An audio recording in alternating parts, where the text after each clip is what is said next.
Hi friends, welcome to Nappikutti channel. இன்றைக்கி வீடியோவில் என்னோடய கிராசரி திங்ஸ் எல்லாம் நான் எப்படி ஆர்கனைஸ் பண்ணியிருக்கேன்னு தான் காட்ட போகிறேன். இந்த 6 ரேக்ஸ் பார்த்தீங்கன்னா மீஷோலேருந்து தான் பர்ச்சேஸ் பண்ணியிருந்தேன். ஃபஸ்ட்டு ரேக்கில் பார்த்தீங்கன்னா நான் கிராசரி லிஸ்ட் எழுதி வச்சுருக்கேன்.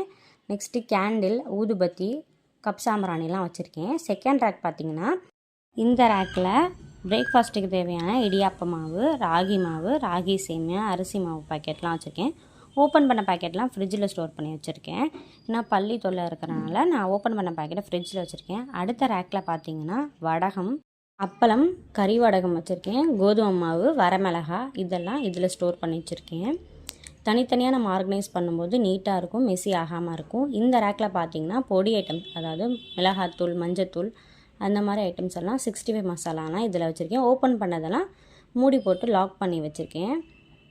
நெக்ஸ்ட்டு பார்த்தீங்கன்னா இந்த இதில் பிவரேஜ் ஐட்டம்ஸ் வச்சுருக்கேன். டீ தூள், காஃபி தூள், அப்புறம் சர்க்கரை, நாட்டு சர்க்கரை அதெல்லாம் இந்த ரேக்கில் வச்சுருக்கேன்.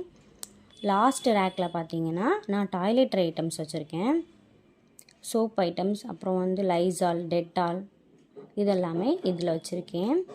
ஒவ்வொரு கிராசரி ப்ராடக்ட்ஸையும் தனித்தனியாக நம்ம ஆர்கனைஸ் பண்ணும்போது எடுத்து யூஸ் பண்ண ரொம்ப யூஸ்ஃபுல்லாக இருக்கும். இந்த ஆர்கனைசேஷன் ஐடியா எப்படி இருக்குன்னு கண்டிப்பாக கமெண்ட்டில் சொல்லுங்கள். இந்த வீடியோ பிடிச்சிருந்தா மறக்காமல் லைக் பண்ணுங்கள், ஷேர் பண்ணுங்கள், சப்ஸ்கிரைப் பண்ணுங்கள். Thanks for watching.